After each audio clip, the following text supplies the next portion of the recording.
Hey there, everybody. I am Jeff. This is Tabletop Toolbox, getting back on schedule with episode number 46 of the weekly Ratchet, and almost at 1 year of this board game themed variety show. Today, we're going to chat about winning and losing and some of the board games that have brought us both of those experiences. I'll also chat about some games I've played recently, including some upcoming Kickstarter prototypes. So I'll cover those and anywhere else the wind takes us. See what I did there? Here on the weekly Ratchet.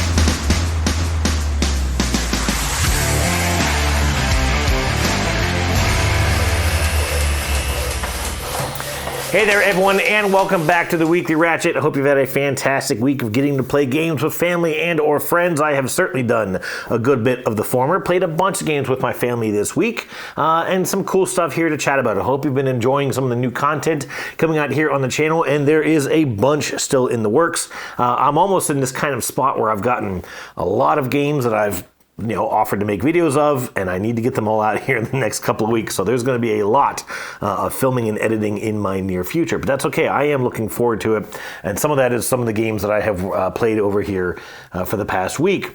Other than that, not a whole lot of new stuff to chat about. I do still have the tree up here behind me. We were out this past weekend, went to our cabin out in Shenandoah Valley. That's where we played a bunch of games at, and so we still have some decorations we need to get taken down here because we're almost into February, and I think it is time. Other than that, what else was I going to share? Oh, I don't have any new games here to chat about, but I did get some new games. They're just not here yet. We actually had one of those math trades over the weekend, but again, we were out of town, so I left my trade aways with a friend, and he has my trade-ins. I just need to go and get them. I got rid of Monumental by Funforge. That's a game that has been fairly popular, except for, of course, all the problems with Funforge itself. But I've played it a couple times. It just never really clicked with me as a deck-building civilization game. I don't feel like it does either of those things very well.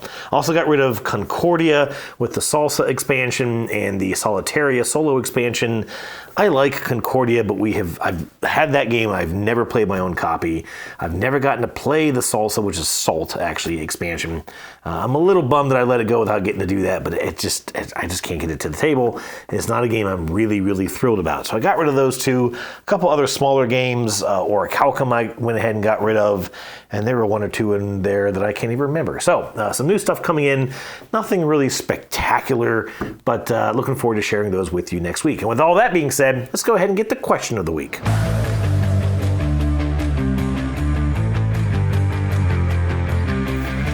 All right, last week I asked you to tell me about winning, and I don't think I did a great job of really phrasing the question, but everyone seemed to handle it pretty well. I was essentially asking for how often do you win, how often do you lose, how do you feel about winning or losing, and how do you handle winning or losing. That's probably the way I should have worded it last week. But like I said, everyone took this pretty well in stride. Up first was C.R. Pohl, who said that he doesn't really play to win, but that he at least tries to be fair competition for his fellow players. He said sometimes he's so bad at gaming that folks tend to ignore him, which actually lets him win, like in a recent game of Seven Wonders. He also added that there are some games he won't play as folks are too invested in winning, naming spades as an example. I thought that was pretty funny, this idea of, oh, he's so bad that we're not going to worry about him. How did you win this game? I thought that was pretty entertaining, and I know what you mean, and we're going to see a lot about this as well. Folks who take winning a little too seriously and can sour the competition for others.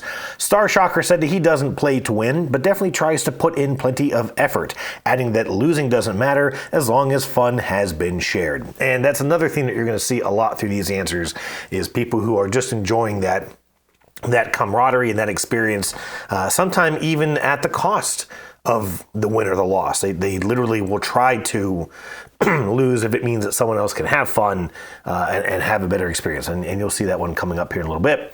Bored Halfling said that he cares about winning, but it's not everything. That he doesn't necessarily remember a win or a loss, but remembers strong combos or great strategies he was able to pull off during a game. And I thought that was a really neat concept. I think I commented on this one as well, that I've certainly had those games where, boy, I tanked, but you should have seen that dice roll I had or that card that I dropped and kind of the impact it had on the game. I chatted recently about playing SETI with my wife, and she was just trailing me, and then in a single turn picked up something like 23 points and caught way up to me in score, and just how neat that felt for both of us. She was really proud of herself. I thought I was like, geez, that was crazy. Great job. And same thing, just makes that a great experience for everyone there at the table. Teshera said that when he plays competitively, usually with his wife, he doesn't care about winning, that he's enjoying their time together. He likes to get into the theme and mechanics of a game, favoring games that are simply fun to play regardless of the ending. He then went on to say that when they play cooperatively, they like easier challenges with higher win rates, adding that they love collaborating and working together, but hate a game that simply beats you up and crushes you. And that was an interesting sort of a theme, an interesting idea there. And I've heard discussions about this. In fact, Tom Vassell and a lot of the folks in the Dice Tower have talked about that frequently over the years, is there are some people who just seem to like a cooperative or solo game, because they're almost the same thing, really, that just absolutely whomps the snot out of you and makes it really, really hard to win. And of course, a lot of those times, it's just luck and randomness that makes it very, very hard to win. You need a 6 to win that fight. Everything else is a loss, for example. And I think that's really interesting, because I agree with you. I really like, and it probably comes from years of playing old video games, right? I just like to win. And in a lot of older games, there were, the games that were just really, really hard were the games we never played. It was the games that we could just whomp the snot out of someone. And I'm even thinking of games like Oblivion, Skyrim, games where you can eventually level up to the point that you just flat out can't lose. You just hit someone and down they go. And I don't know if those have kind of spoiled me. They probably have. But I certainly see where you're coming from, and I can get on board with that. I do like cooperative or solo games that are generally pretty easy to win, as long as that win is still exciting, as long as it's not like, yeah, we won, yeah, big surprise. So I understand where you're coming from. Jeff Foxwell shared an interesting story about having a miserable play of Tapestry, where he was behind the entire time, couldn't wait for the game to end, and quickly left the table when it ended, coming back later to chat with his fellow gamers and explain himself. That must be kind of a Jeff thing. I have certainly had those. In fact, I chatted in the comments that I had a game of Feast for Odin that went that way. I was so far behind. I think you could have quadrupled my score, and I still would have been losing. And it was one of those games where it was like, look, you guys are just way more experienced at this than me. And that is a game I think the experience really pays off. I also think there's kind of a turn order thing. If you're last player, you're just at an incredible disadvantage. And I was just like, there's no reason for me to even be here. Like, I'm just getting in your way. But anyways, we'll chat about some more of this stuff, I think, coming up, kind of how you handle some of those losses sometimes and how you kind of have to approach them. So I think it's a good topic to get into. Answering the question of the week for the first time is Just Joe Blogs, who said that out of respect for the other players, he'll do his best, but doesn't really care if he wins or loses. He mentioned a playthrough of Heat where he knew he wouldn't win, so he gave himself a personal goal to work towards to keep himself in the game.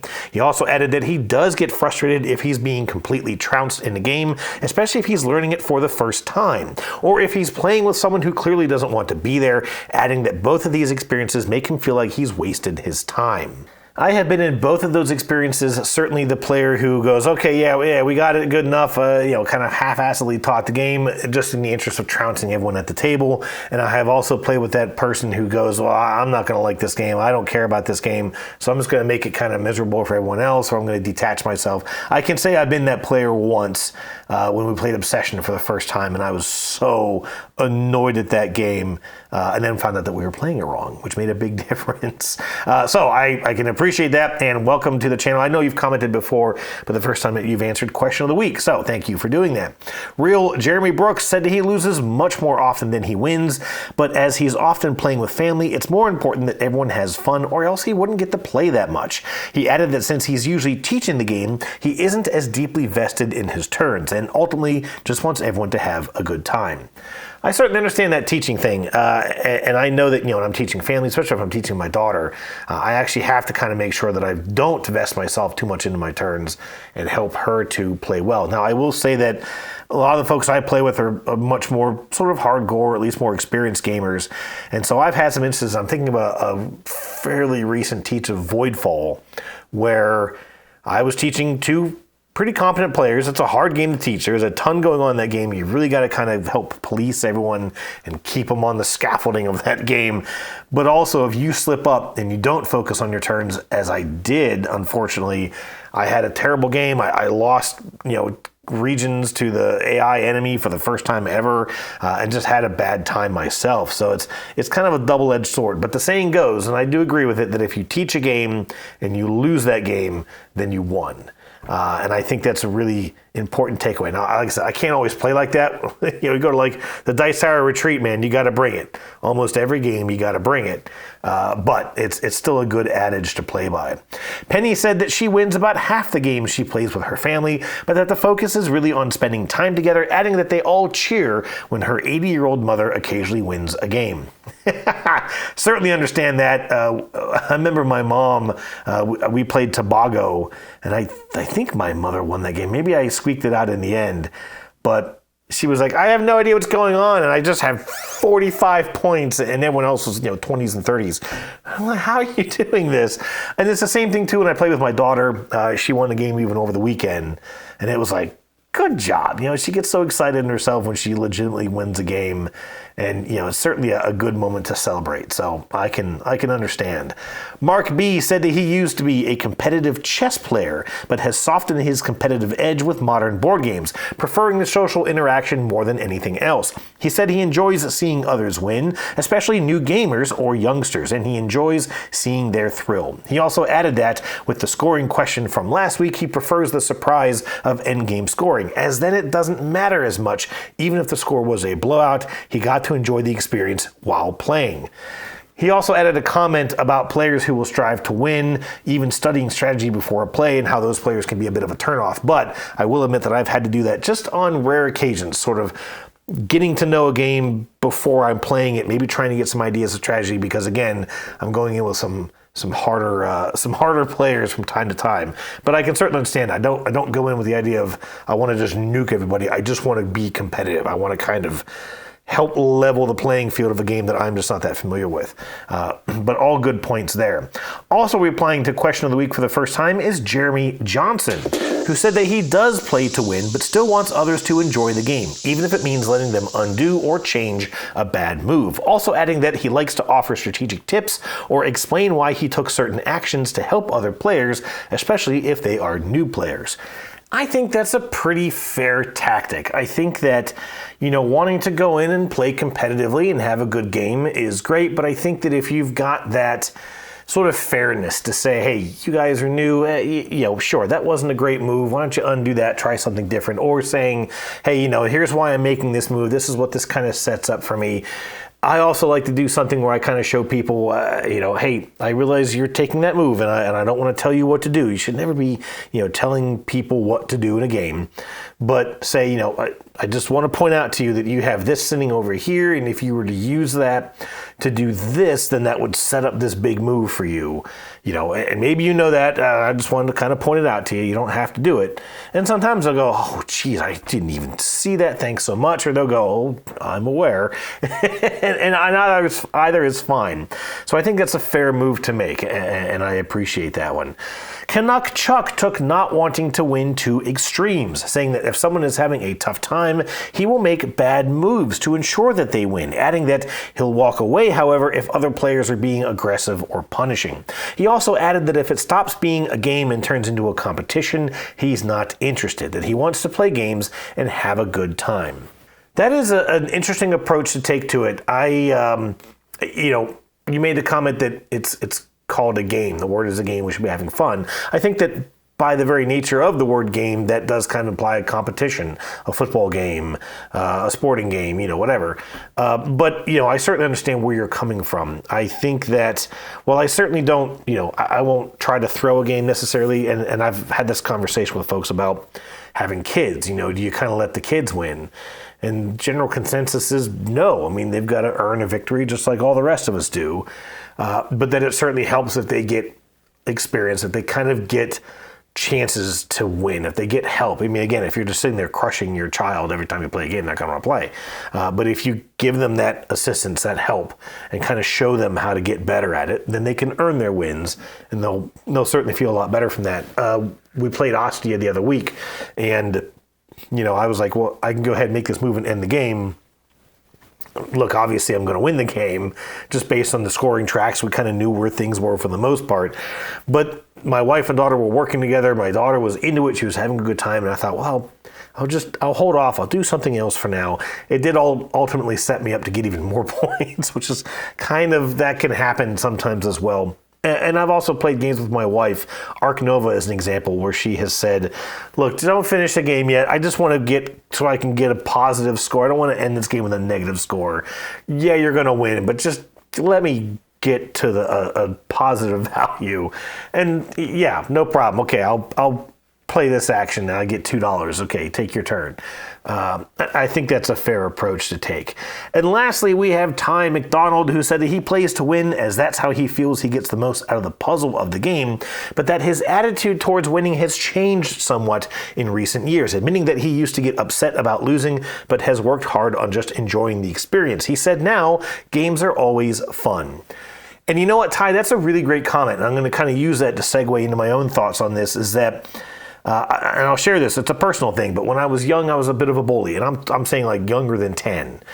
And I had a child therapist. I was diagnosed ADD. At some point, the H came in there. I'm not sure when the H got added to that, but yeah, definitely. And I still experience it today. I still have times where I just completely zone out on what's happening, and I'm off in la la land in my own mind somewhere. But one of the things that I only found out about this somewhat recently is that I was playing games a lot with that therapist. We played Stratego a lot, and we probably played other games, but I don't remember them. And what I didn't know, as my mom revealed to me a couple of years ago, is that he would actually kind of set up games so that I would lose. He would basically make me lose, just to kind of have me experience that and try and deal with, that sort of pain of losing. And you find that out when you're in your 40s, and you're like, that son of a bitch. But I get it, and part of me kind of wishes that I had continued to experience that through adolescence and such, because really after that experience, my family and I really never played games. I played a couple of board games in kind of like my teenage years, but it was always kind of like, oh, we're bored, let's just pull this old game out of the closet that Dad's had sitting around for decades. I hardly played anything. I can remember playing one game in college, and that was Risk, and I actually won. And I remember being really surprised I was winning, because the last time I'd played Risk before that was with my mother when I was in therapy, and I'll bet you she made sure I lost that game. And it was such a painful experience as a child that I remember crying. I actually talked about that in a Dice Tower review. Anyways, I remember being surprised I was winning in college. What I don't remember was I a gracious winner? And I know I was playing with my roommate, so I don't think I was being a total dick. But I honestly, I don't remember. And then I never really played anything until my wife and I, were dating, and we played Monopoly. That didn't go well. But then we got into Ticket to Ride, and it kind of brought on this idea of, well, hey, I can compete in a game without necessarily trying to crush someone or taking all their money, without necessarily the randomness being dictated by dice or whatever. But I do know that I still struggled a bit, and I still struggle a bit with being a sore loser. Now, I think at this point, kind of in my gaming hobby, I have learned a bit that a lot of times I'm grumpy at the game. Either I just don't get it. Woodcraft is one that comes to mind. That I don't know that I've played a game that made me feel as stupid as Woodcraft made me feel. And I can certainly, I recognize if there's someone who's just playing ultra aggressive. I mentioned an experience actually where someone just kind of half-assed the teach to try and kick all of our butts. The game was Era. I can't remember what the subtitle was. And in his last move, he kind of looked around and said, well, he needs this. There's only one out there. I don't need it, but I'm going to take it anyways. Because, I wasn't sure how big of the piece is. They literally have pips on them like Legos. You can tell exactly how big they are.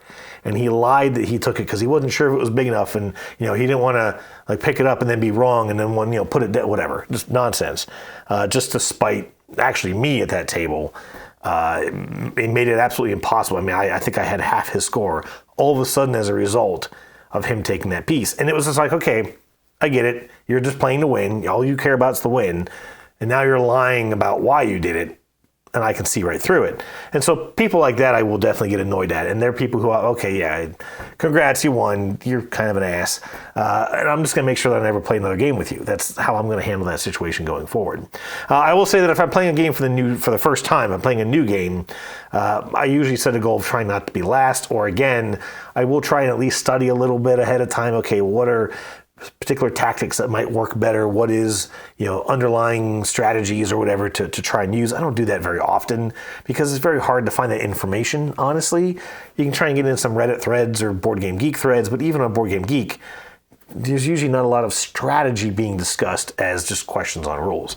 But anyways, I will try and look at a game and say, well, hey, I think this resource is really valuable, or I think this action might be really powerful. When I'm playing a deck builder game, if I'm teaching that game and I say, well, here's how you get to increase your hand size, that's what I'm going to try and do, and you might want to try and stop me, because I will always try to increase my hand size in a deck building game, or be able to draw more cards in a deck building game, because the more cards you have, the more you can do in a deck building game.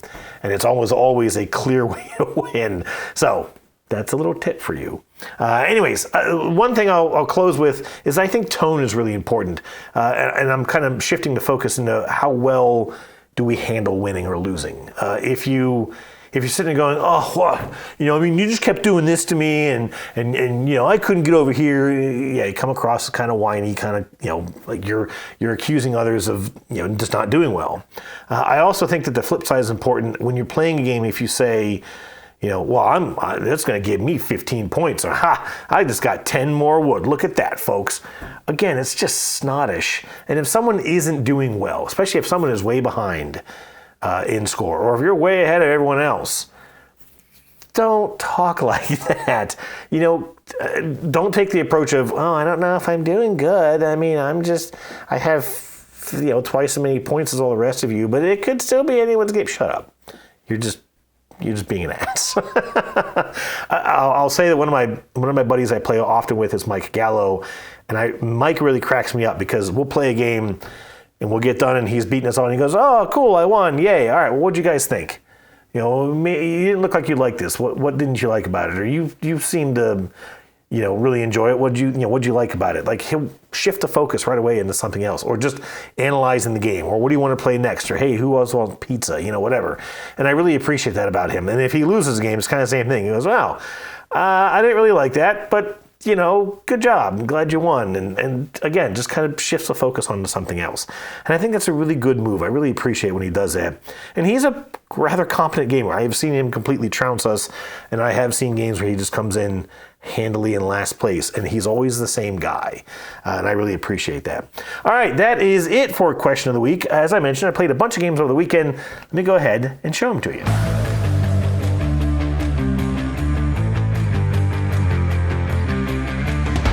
Okay, there's a bunch of stuff over here that I have played. Some of it you have heard about, some of it you haven't. I'm going to cover this one really quick because you have. This is Taxi, the Game of Fair Play. I don't know if it's just called Taxi. I don't know if the Game of Fair Play is actually a subtitle or just sort of a comment on the box. Anyways, this is from Blue Token Games and Mark Miller. And I mentioned this one a couple episodes when my family and I played it for the first time. Again, I'm not going to go into the rules here on it, but I actually reached out to Mark before the holidays, and I said, hey, we played this. The box says 30 to 90 minutes. That's a pretty big swing. Ages 13 and up, 2 to 8 players, so on and so forth. And I played it with my daughter, who was 11 at the time, almost 12, and she was bored of it, and we were all kind of bored of it. And the game ended in 20 minutes or less, and it was one of those things where you're trying to establish a path between two places. Once you have the path established, which the locations just come out randomly out of the deck, where you're trying to get to and from. You don't actually move a car at all. You just have to have the path. And then once it's established, if it's unblocked by the end of your next turn, you win the game. And so there is supposed to be a bit of a take that element in that you can try to block players, you can force them to skip their turns, some other things like that. And he did finally get back to me and he said, well, I think you played it with the wrong group. I think you need to play this with, more grown-ups who are going to be a little more aggressive. And I'm like, look, you should see my kid in Exploding Kittens, Robot Quest Arena, you name it. My kid can be aggressive, no problem. So we sat down, we played this again last week, and I told my wife and I said, because no one else that I know is going to play this game. It is way too cartoonish. It is way too plain and boring looking. If it's this or SETI, No one's going to play this. But I told my wife, no, I said, let's just play mean. Let's just see what happens. And I think we had like 2 more block spaces on the board. And we played a couple of these yellow traffic cards that kind of, like my wife had a card that just skip a turn, just forced me to skip a turn, which is so 80s, right? Like, guys, this isn't how we design games anymore. That's not how you resolve conflict, to say, well, haha, you just can't take a turn. It's just old school or old fashioned, one of the two. Anyways, so we played this game again. It still only took us 20 minutes. Like I said, the game was like 10% more interesting than it was last time. I got the first route out. The only thing that was kind of funny was that I was dabbling with like some of the other traffic tiles that are out. So I had a one-way street connected to City Hall. All of us were trying to get from City Hall, except for me, I was trying to get to City Hall. And so by putting it at the end of a one-way street, set it up so no one else could get there. My daughter was starting to quickly try and build a secondary route. My wife blocked me. She made me skip a turn. But on my next turn, I just drew the right card I needed to get rid of that blockade and immediately won the game. And I was just like, again, it's just not interesting. And I can't see it being any more interesting at 4 players. When I say up to 8, I don't even know how you could play 8 players with this. But anyways, I mean, it was okay. There's a game that, I think this is like a Walmart game. This is not a game store, Gen Con type game by any means. Anyways, that's Taxi, the game of fair play. Whatever. Next, okay, so then we went to our cabin. Let me rearrange here slightly because I didn't put these games in order. And first one on the list, this is something I was really excited to get to play, was Button Kingdoms by Sam Bar-Metler. Sorry, Sam, I can't remember your last name. It's a unique one. Anyways, this is I talked about this when this came in a couple of weeks ago, and Sam is a good buddy of Ty McDonald, who made the last Command game. This is a deck building game with this really cute theme of basically kids who are using their stuffed animals and maybe their pets to play a game of kingdoms and conquerors or whatever in like their game room. And it's tongue-in-cheek about that. It's all in the artwork, really. And the artwork is very charming, even though this is still a prototype game. And like I said, it's a deck-building game, and I'm not going to get super deep into it because there's going to be, I'll put out a video here on the channel about this. But when I was reading up on it, and of course, I got to get my daughter to sit down and play a game she's never played before, and she's always thrilled to do that. Kids. But I said, okay, daughter, we're going to play this game. Okay. It's a deck builder. Okay. It's kind of like Robot Quest Arena. Huh? Ooh. And then she was excited because, again, she loves that idea of being able to whoop up on the parents and she's not going to get in trouble, and she loves that. It has multiple phases. You play over an indeterminate number of rounds. You're basically playing until at least half the players rounded up have lost their throne, and that happens when you lose all of your life. So again, it's kind of like the last command in that, you just kind of have a health meter that drops. I did not see any way to improve your health. I don't know if that will be in the game or not, but nothing that we saw lets you increase your health. The neat thing about the game, and Sam, you called it something when we chatted at PAX Unplugged, and I can't remember what you called it, but there's this kind of a simultaneous, the whole game is almost simultaneous play except for the attacking phase, which is typical for games with attacking. But there's a market phase that plays out in that there are 3 cards on the market, and you're secretly putting down tokens that basically dictate whether you want to buy a card, whether you want to trash that card, or whether you want to sell that card, kind of profit from the purchase of that card. And it's almost like a kiss, marry, kill kind of a thing, which I thought was really amusing as I got into the rules of it and came to understand it a little better. The weird part of it is that it's a market, but you may not necessarily be buying a card. You might actually choose to sell one of those cards. And so you almost kind of treat it like each one of us has a market, and maybe we have that card for sale, and maybe someone wants to buy it. And then there's this whole mechanism where if multiple people are selling, whoever has the lowest value, that you use these little numbered stones to choose, to sort of dictate what you want to sell. Whoever is the cheapest seller gets to sell to a buyer if there is one. If there's one seller and multiple buyers, then that person can choose who they want to sell to. And you can even do a little bit of negotiation, which was kind of funny. I negotiated with my daughter, my wife. I was selling a card. They both wanted to buy it. So, well, who's going to promise not to to attack me. My daughter says, I promise. And my wife's like, well, thanks for throwing me under the bus. And then my daughter attacked me on the next turn. I was like, okay, I got your number now, kiddo. And she did draw first blood. She took me out in this game, which she was really excited about until then my wife and I kind of ganged up on her because you're not out of the game when you lose your throne. You kind of like basically lose 10 points, but you're still in the game. And then the one thing that I thought was a little odd was that you basically can't be attacked anymore. You have no life. You have no throne to lose. There are little tokens, little symbols that you pass as your health is dropping, and if you cross those symbols, your attacker gets little bonuses, and so they can't even get those from you anymore. And so the ending seemed a little off, because on the last fight, I took out my daughter, so I got her throne, which basically gave me my 10 points back, and then it was my wife's turn to attack. Both of us were out, so there was no one there for her to fight. She literally, fighting did her no good. She couldn't get anything from it. But then it was going to be my daughter's turn to attack, and she could still attack my wife, even though it wouldn't have taken her out. But if it had, then it's almost like, well, like there was almost no, it just didn't make sense. It didn't make sense that, well, okay, I'm the last person with a kingdom, but I'm still getting attacked. I don't know, it just felt a little weird to us. But I did enjoy the game quite a bit. I think that market has a lot of hidden tactics and strategy to it that we didn't realize that well. The only thing I would say is that I feel like it's only a 3 to 4 player game, and I feel like 4 is probably the best way. I feel like that at 3, sometimes the market just didn't work. We were all trying to buy the same card, and maybe that happens at 4 as well.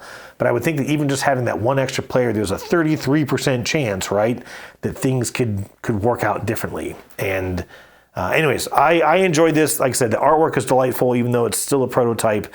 The gameplay is really interesting. We also felt that it was a little long, although we were trying to get through the rules. And in fact, Sam was fantastic. He was answering my questions real time through Instant Messenger, which was just great. So we're going to try this again, and I've already got some really fun ideas for video content for Button Kingdoms. Alrighty, then we played, just my wife and I, we sat and played another round of Meadow. So as I've talked about this in the past, there are 6 modules in this box. Basically 6 different ways to play the base game. And they're all fairly different. We played version 5 or module 5, which is this observation tower. And you're trying to basically, you're stacking these cards in your meadow, and based on the height of any of those stacks, you're going to kind of pick one of those stacks in each round, 2 through 6. So you don't do this in the first round. And based on the number of cards in that stack, you then get to go to that level of the observation tower, and it gives you some extra actions that you can take in that round. I thought it was going to be really, really interesting. It was kind of interesting because once you've used a stack, you can't use it anymore. So if you get something up to like a level 4, which A is a little difficult to do, but then B, you can't ever use that stack again. You get up to a 6 or a 7 later on, doesn't matter, it doesn't help you. And so I kind of felt like, again, with a lot of these modules, you were trying to play the game differently than it was originally meant to be played. You're not trying to just build a neat meadow. You're trying to specifically get certain symbols. You're trying to specifically meet a specific goal that doesn't have anything to do with this theme of enjoying a beautiful meadow. So I still like the observation tower. I didn't like it as much as I thought I was going to. It was a difficult game to play, and what was really interesting is that I got a ton of points off of that observation tower sideboard, booklet, whatever, and actually still lost the game because my wife, who felt like things just weren't coming together for her. She wasn't able to focus on the goals of that adventure book. And so she said, well, I'm just gonna build whatever card from the meadow I can. Basically just went back to playing the base game and won with 2 extra points than I had. I had put so much effort into trying to work on the game's puzzle. And she said, look, I'm just gonna play what I can play, and actually had a better game than I did, which is fine. Again, I wasn't like grumpy about anything. It made me kind of realize maybe you don't need this. Maybe the base game was just fantastic the way that it was. I'll go ahead and skip ahead. We played this again Sunday morning before we came home, and we played the windmill version of this, which I think is the 3rd hike. And it was kind of the same thing. We were both trying to focus. In fact, in that game, you almost can't just build the meadow however you want. It actually kind of forces you to play certain cards in certain ways. And We both got lower scores. We both kind of struggled with it. I eventually just said, hey, look, I'm going to get to the end of this path thing, which is part of this windmill module. You're trying to get cards out with symbols that match a tile underneath. It's clunky. And I'm just going to get it done. I'm going to get to the end, and I'm just going to work on building my meadow, which is exactly what I did. And I won this by, I think, another 2 or 3 points. And she was still trying to focus on kind of that base game of the expansion. So anyways, I've actually already written a review for this. I'm going to go back and make some tweaks based on my playthroughs over the weekend. I still have one more module to play. I think I'm just going to do it solo to kind of knock it out. Some of these have been fun. Some of them are mild variants to the base game, but some of them just distract you from what Meadow, I think, was always about. And that is a beautiful meadow, maybe going and sharing some stories at the campfire of the beautiful things that you saw in your meadow, going on a little trip and finding some trinkets, and just enjoying a casual, beautiful environment. This is like, you must find a bird, you must find a flower, or you will lose, ha ha ha. Anyways, it's still beautiful. The artwork, fantastic. The gameplay, I think, has suffered from the challenges that this expansion brings out. Anyways, that is Meadow Adventure Book. Okay, we then played Beach Day. I mentioned this one just last episode, and the font is very, very hard to see on this one. I apologize, and I don't know if I'm making this any better or not. But Beach Day is a very simple card-playing game. Basically, you're drawing cards kind of like sea salt and paper, which is a game that came out I think about 1.5 years ago, and in that game you can either draw from the deck or you can actually draw from the discard piles. When you draw from the deck, you're then pushing cards into the discard piles, and so players always kind of have a little bit of agency, which is nice. When you're playing these cards out, it plays like the one Galaxy game that I've mentioned a couple times. Outer Space. I've talked about the Outer Space game in some older episodes here, in that you can either play cards next to each other or you can start to overlap them. There are a bunch of different scoring criteria that come out, and you can change the scoring criteria in each game. There's actually more diversity in the scoring criteria here than there is in the Galaxy game. The artwork is fine. It's very simple, but it gets the job done. The rules need a little bit of tweaking because he references points and stars in the rulebook, and they're both the same thing. And there are also some wording in the gold cards that just didn't make sense, and I'm going to let him know about those. But it's a very, very simple game. I think we played this in about 15, 20 minutes. It's cute. It's fine. It worked pretty nice in a pub. You don't really know exactly how much table space you need. If you're stacking a lot more and overlapping, you're going to obviously have a tighter play area. If you're sort of spreading out and building a bigger beach, then you may be a little pressed for space. But it was fine. Again, I see this as kind of like a bookstore game. Just something you can kind of casually play, maybe in between other things or while they're traveling, or again, at a pub or a restaurant. It was fine. Up next, so we have these games. We played them at the cabin, and I leave those copies there for our guests. We played Shadows in the Forest. This is a very simple, very nice family weight game about one player being a seeker, who are actually represented by a little lantern, and all the other players are shadowlings, which are these little gray, sort of amorphous blob creatures. I think they're supposed to be forest animals, but they're just generic kind of gray bodies. And the seeker is moving around this lamp, and if at any point they actually illuminate with that lantern any piece of a shadowling, then that shadowling gets captured, and they kind of lose their mask. And if all the shadowlings get captured, the seeker wins. If all the shadowlings manage to group themselves behind a single obstruction on the board, then they win. My daughter really likes this game, especially playing at the cabin. And of course, we're up in the mountains of Shenandoah, so it can get really, really dark out there. We kill all the lights in the cabin. You literally, you can barely see your hand in front of your face except for like the lights coming from the oven clock. And then we use like a flashlight to kind of help. The fun thing with this game, and I'm actually going to chat about this a little bit in the upcoming question of the week, is that because it's kind of cooperative and you're playing a game, it's one versus many, and the seeker is sitting across the table from you.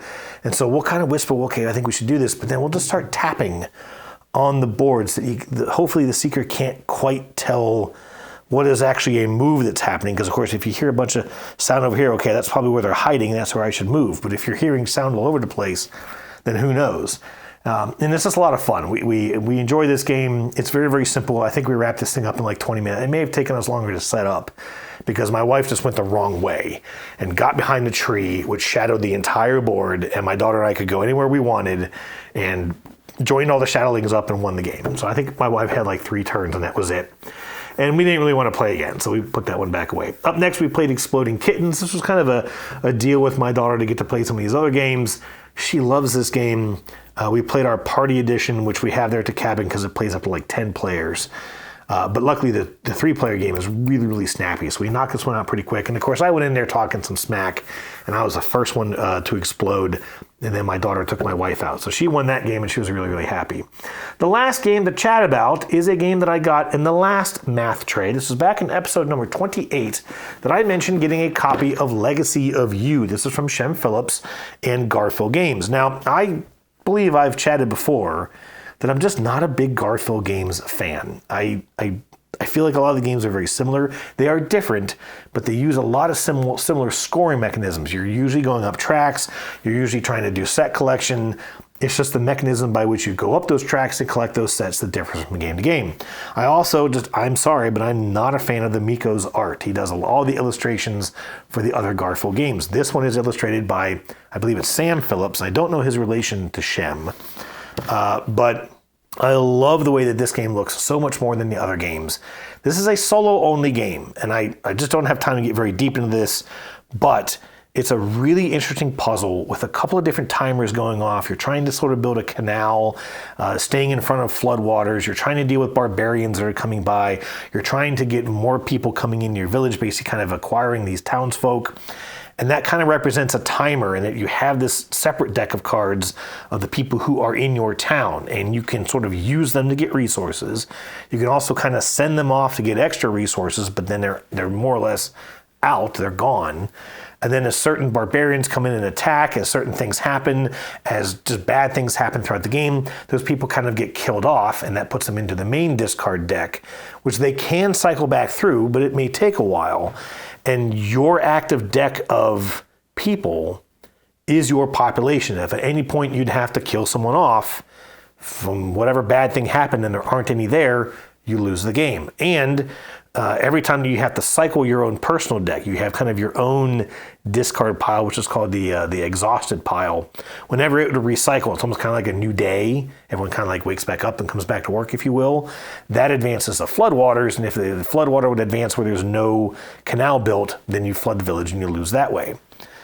Very, very simple, but lots to manage. And what I really have enjoyed about this is that the way the game cycle works is you get like a harvest phase, you get like a bunch of income, which you can certainly increase throughout the game. You then take your actions, do whatever you want to do. And there's a ton of different actions that you can take. You start off, of course, very weak, but as you're building new buildings, you're opening up new actions, you're opening up new places to tuck income. You can acquire a bunch of townsfolk. You got to deal with these barbarians, which in the beginning of the game, each round of the game is very, very difficult to do. It eventually gets a little easier.